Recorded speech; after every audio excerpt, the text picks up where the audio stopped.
This is the Albertina in Vienna, Austria. The museum started off as one of the most important print collections in the world, but it also now maintains an impressive modern art collection.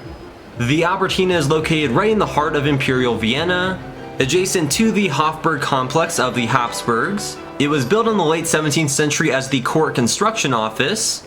However, in the 18th century, it was converted into the palace of Duke Albert of Saxon-Teschen, who owned a large collection of historic prints. The palace and collection stayed in the family for centuries until after World War I, when the residing Archduke was evicted by the new states, and they confiscated the building and print collection. Hence it became the Albertina, expanding into a world-renowned collection of over 1 million prints and drawings. Outside the Albertina on a small elevated square is an equestrian statue of a former resident of the palace, the Archduke Albrecht of Teschen. This square overlooks the Staatsoper, the State Opera of Vienna that opened in 1869.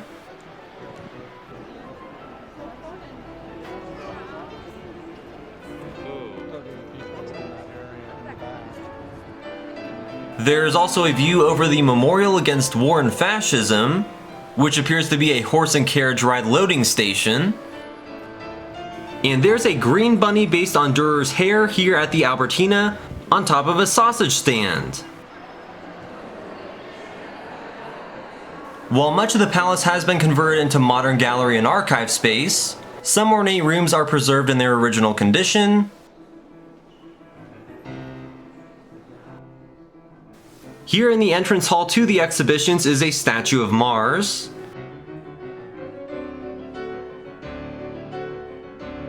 Since the early 2000s, several tremendous private art collections such as the Batliner and Huber collections have been either bequeathed to or on permanent loan to the Albertina, so that is what we are going to see first. The first room begins with some great Impressionist pieces, then it goes on from there. This is a grey nude in profile by Pierre Bonnard from 1933. He was a member of the Nabi group after the Impressionists, but they certainly utilized the Impressionist coloristic experience in their paintings. Here's a white horse named Gazelle by Henri de Toulouse-Lautrec, which he made in 1881 at the Château de Boss near Albi, France, where he usually spent his holidays. Toulouse-Lautrec originally painted dogs and horses when he started drawing, so this one goes back to his roots.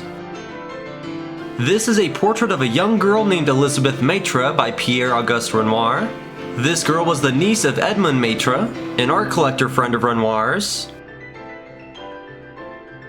Here is The House Among the Roses by Claude Monet, a depiction of his home in Giverny from his latter years.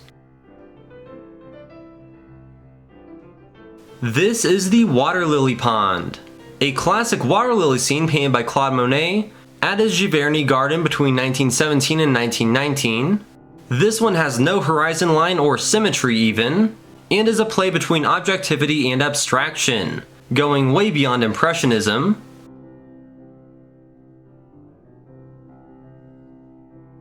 Here is a landscape by Alfred Sisley from 1885, called Marais, the banks of the river Loire. Here is one of Monet's innovative cruise paintings from 1885. In this he plays with the confluence of the River Creuse and the Petit Creuse, as well as the elevations and rock projections. This is the view of Vétuile painted by Claude Monet in 1881. He lived in this small village along the Seine for many years. This is the Sunset at Douarnenez by Renoir.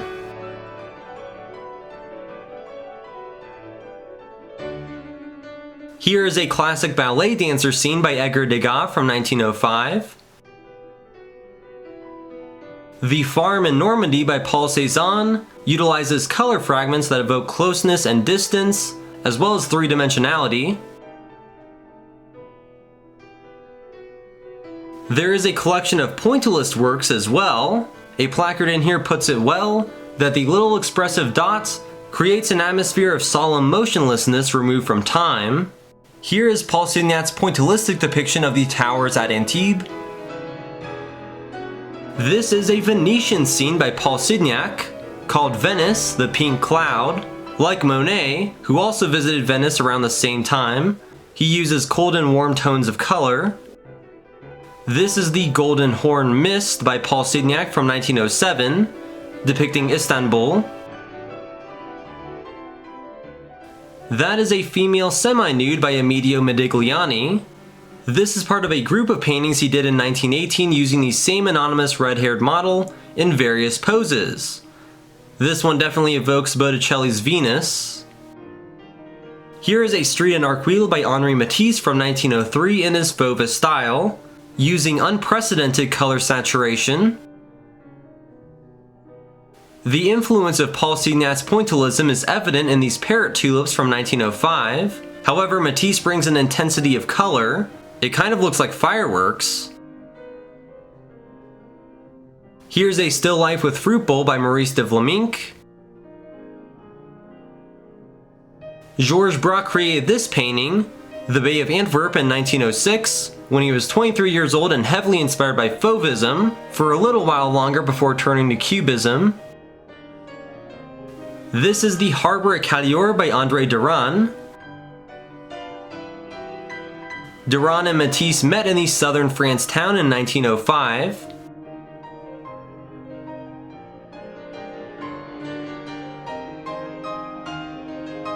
Here is a rowing boat at Chatou by Maurice de Vlaminck, featuring the Paris suburb where he lived, as well as André Derain.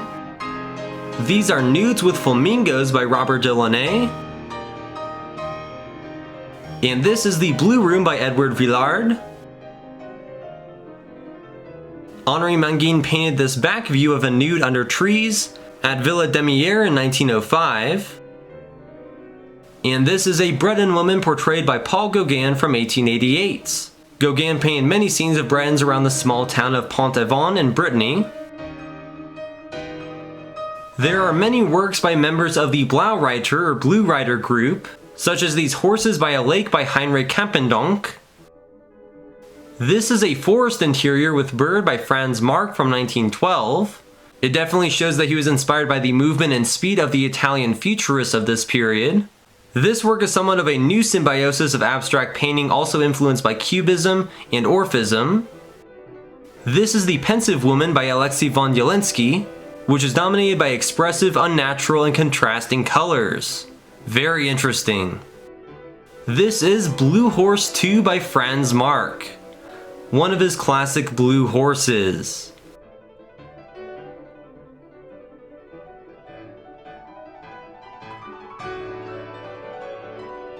Here is The Avenger by Ernst Barlach. This Japanese-influenced Young Girl with a Flowered Hat by Alexei von Jelinsky certainly takes influence from the Fauves. Blaureiter member August Macke uses cubist form along with bright colors in this depiction of Duisburg Harbor from 1914. He was killed in the war later that year. And this is a colored composition of forms by Macke. This is a variation, Landscape Improvisation 1, a musically based painting by Jelinsky, similar to Kandinsky's improvisations. This is The Night Prowler by Marianne von Werfken, who was Jelinsky's longtime partner, and herself an important German expressionist. This is called With Red Swallow Pattern Wallpaper by Jelinsky from 1915. And here's a fantastic work of Marianne von Werfken called Stormy Night, painted in the same year. Another crucial German expressionist group was Die Brucke. This still life with yellow tulips was painted in 1912 by Carl Schmidt-Rottluff. Notice the primitivist nude in the background. These are two nudes in a room by Die Brucke's leader, Ernst Ludwig Kirchner. The figures are influenced by Cubism and African sculpture. This is a female nude of Dodo by Kirchner, depicting his lover and favorite model in Dresden, Dodo. This is a Kirchner cityscape of the train station approach, Lobau train station in 1911, one of the last works he did in Dresden. After the Brucke group disbanded in 1913, and Kirchner suffered in service during the war, and then in sanitariums, He finally settled into a health resort in 1918, where he enjoyed painting the nearby mountain landscapes and grazing cattle. This one is called Cattle at Sunset. This is a reclining woman by Erich Heckel from 1909. This one is titled Peace from 1915 by Augusto Giacometti. Here's a portrait of MB by Herbert Boeckel. And this is called Two Girls with Poodle by Otto Moeller, painted in the 1920s. This is a forest scene painted by Emil Nolde in 1909. He later became one of the most targeted quote-unquote degenerate artists. Nolde painted this moonlit night in 1914, inspired by his experiences on a scientific expedition to the South Seas the year before. This one is called Melting Snow in the City by Alphonse Valde. Max Pechstein painted these irises in the evening shadows in 1925. This is the Garden with Autumn Flowers painted in 1934 by Emil Nolde, which he painted during his time in seclusion at the village of Siebel in Schleswig-Holstein. Here are the Bathing Girls at the Forest Pond by Otto Moeller, painted sometime during the Great War, emphasizing the Brucke's views on nature. And this is a fantastic winter landscape by Edvard Munch from 1915. Dreary winter landscapes did become a common subject of the troubled artist. Here is a portrayal of Dresden by Oskar Kokoschka from 1923. He was perhaps the most important Austrian expressionist in the interwar period. This is a girl with necklace painted by Kokoschka in 1930, a portrait of a girl on the Isle of Jerba off the Tunisian coast. And here's a view of Verneuil-les-Bains painted by Kokoschka during his journeys in southern France and Spain. He had to wait in this French Pyrenees town for 5 days for his entry visa into Spain, during which he painted this view out his hotel room window. Here is a portrayal of the East River in New York City by Wilhelm Toni. Sadly, much of the work of this Austrian artist was destroyed in a warehouse fire during his own lifetime. That really sucks. There are some great examples of new objectivity painting, an Austrian movement which contrasted Kokoschka's expressionism during the 1920s. This is the Big Port by Herbert von Reilhanisch, which he called a landscape of the soul.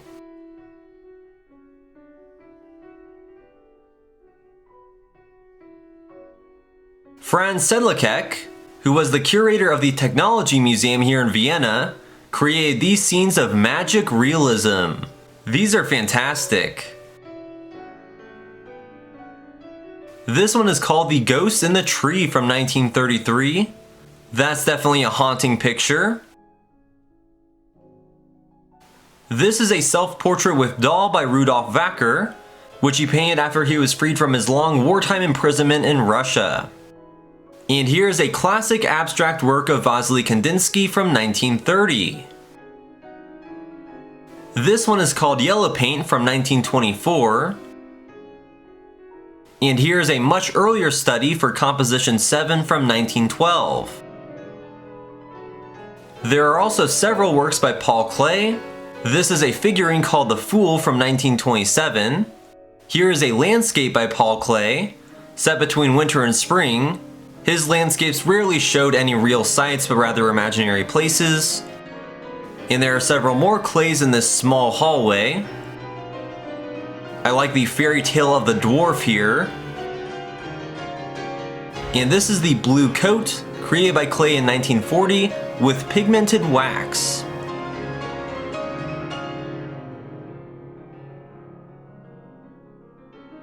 This is a Cubo-Futurist landscape called The High Shore by Lionel Feininger, who taught at the Bauhaus in Weimar. And this is an earlier work of Feininger's from 1915, titled Promenade en Arcueil, showing a bourgeois family in front of a Paris aqueduct.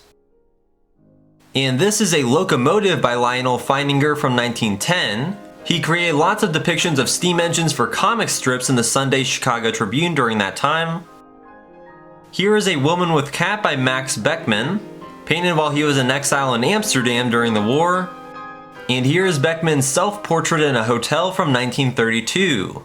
The last self-portrait he created in Frankfurt, as he soon left when the Nazis seized power, and that was clearly a gloomy time for him.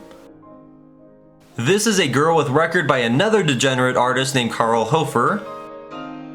This is two profiles by Fernand Léger. His Cubist subjects are more outlined and set apart from one another, compared to most other Cubist artists.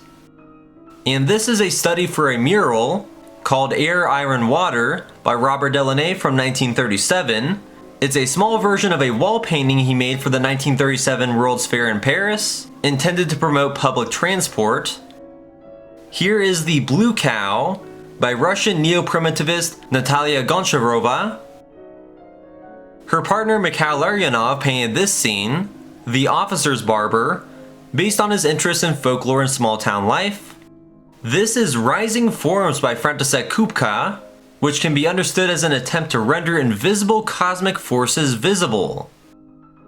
Here is a man in a suprematist landscape painted in 1930 by Kazimir Malevich, a reaction to his experience being arrested and interred at the KGB headquarters under suspicion of political insubordination. The Albertina collection contains several fantastic works of Marc Chagall. This is The Kite from 1926. Here is a later work of Chagall's from 1972, titled The Sleeping Woman with Flowers.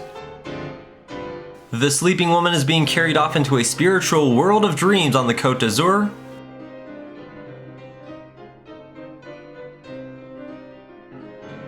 This work, called Motherhood, was created by Chagall in 1914.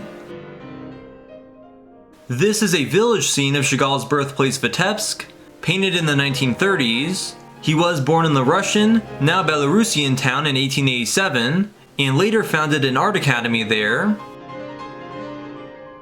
There is also a room full of illustrations by Egon Schiele, an Austrian artist who developed his own radical variant of expressionism and explored themes of body-centered self.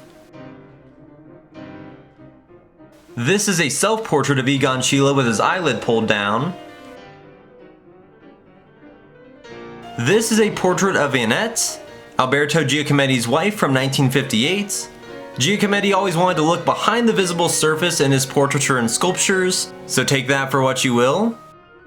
Here is The Forest and Sun at Sunset by Max Ernst. He did a lot of surreal forest pictures like this in 1927.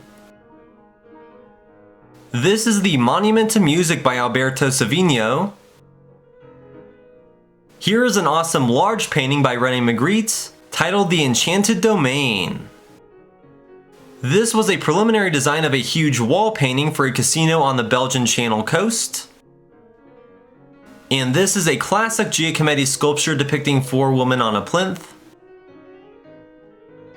This is Metamorphosis by Joan Miró, part of a series he made during the 1930s expressing his concern about the political situation in Spain. Next to Miró is a great Max Ernst sculpture depicting a troll under the bridges of Paris. Here is a woman in front of the sun.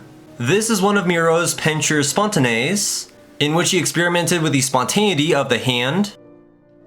There's another work of Max Ernst titled Flowers on a Yellow Ground.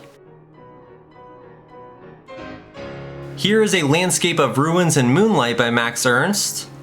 The piece is called A Short Pause and was made in 1959.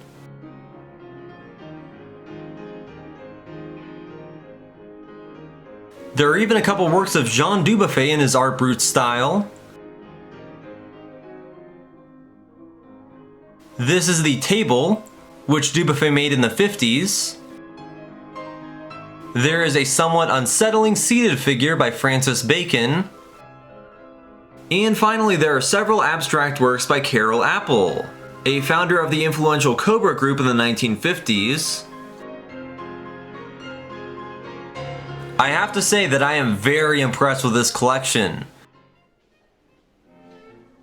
Now we are going to enter the staterooms of the Albertina Palace. The restored Habsburg staterooms are not always open to visitors, so these are going to be really great to see.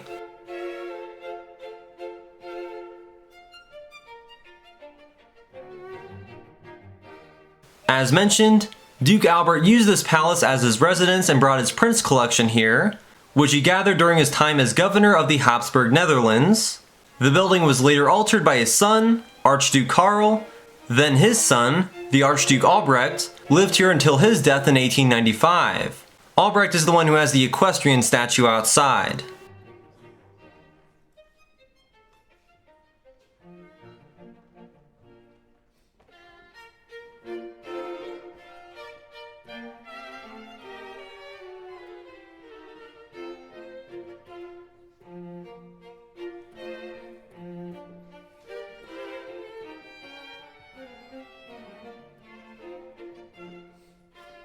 Those are portraits of Empress Maria Theresa and Emperor Franz I. This is the Yellow Chamber, which features some Italian works including this landscape. In 1776, Duke Albert and Archduchess Marie Christine, the daughter of Maria Theresia, undertook the Grand Tour of Italy.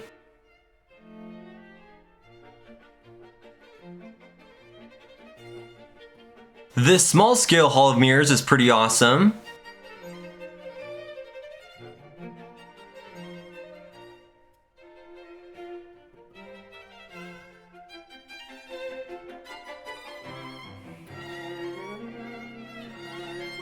This was the 19th century French Empire-style reception salon of Princess Henrietta, wife of Archduke Karl, which was modernized in 1875 by Archduke Albrecht.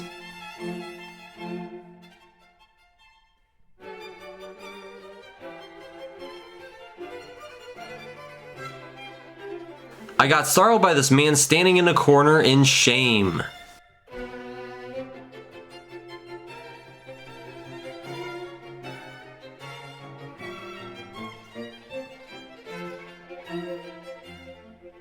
These are facsimiles of drawings by Michelangelo and Raphael. The originals are in the collection here at the Albertina. Again, these are all facsimiles and not the real drawings, unfortunately. Drawings and prints are extremely fragile to light and cannot be displayed often, so the Albertina rarely displays the originals. But these are all drawings by the great Michelangelo. The Albertina maintains an incredible collection of prints by Albrecht Dürer. The Praying Hands by Dürer are amazing.